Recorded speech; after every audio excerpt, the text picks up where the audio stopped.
మీరందరూ కూడా సహకరించాలని, ఎలాంటి ఘర్షణ పూరిత వాతావరణం రాకుండా ఏదైనా సమస్యలు మన రైతు తొందరగా ఆయనతో కూడా కలెక్టర్ మాట్లాడాడు. ఆ రోజు ఇక్కడ కలెక్టర్ నేను అందుబాటులో లేను, యానం నరసింహరావు తోటి ఆ రోజు కలెక్టర్ కూడా మీరేం ఆందోళన చెందకండి, మేము ఉన్నాం, నష్టపరిహారం ఇస్తామని కూడా మాట ఇవ్వడం జరిగింది.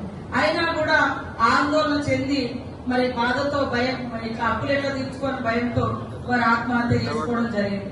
హాస్పిటల్ ఖర్చులు దాదాపుగా 90,000 దాకా ఉంటే కూడా అవి కూడా వాళ్ళ కుటుంబం నుంచి ₹1 కూడా కట్టనివ్వకుండా మనమే పూర్తిగా చేయడం జరిగింది. కానీ నేను రైతులకు ఒకటే చెప్తా ఉన్నా, ఏదైనా జరిగితే కష్టం అనేది మనిషికి రాకుంటే మానుకు వస్తుంది. ఇప్పుడు మనం బతికుండి సాధించాలి. ఇప్పుడు మనం చనిపోతే మన పాలని మనం పోతుంది. ఇప్పుడు నా కుటుంబ సభ్యులు ఆడ మనిషి ఎట్లా కట్టగలుగుతుంది, ఆడ మనిషి ఆ కష్టాన్ని ఎట్లా తీర్చగలుగుతుంది. కాబట్టి ఖచ్చితంగా ధైర్యంగా ఉండండి. ఈ ప్రభుత్వము మీకు అన్ని రకాలుగా ఆదుకుంటది.